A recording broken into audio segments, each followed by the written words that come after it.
كل شيء يرتبط بالقرآن يصبح عظيم.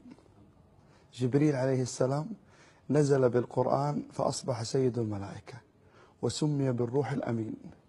ومحمد صلى الله عليه وسلم نزل عليه القرآن فأصبح سيد الأولين والآخرين وأفضل المرسلين. القرآن نزل على أمة محمد صلى الله عليه وسلم فأصبحت خير الأمم. ونزل في رمضان فأصبح سيد الشهور. ونزل في ليلة القدر فأصبحت خير الليالي.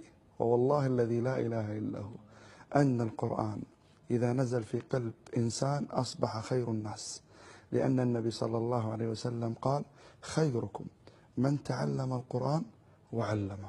وإذا نزل القرآن في حياتك وفي يومك أصبح هذا اليوم أفضل يوم، وخير أيامك الذي يكون مع القرآن الكريم.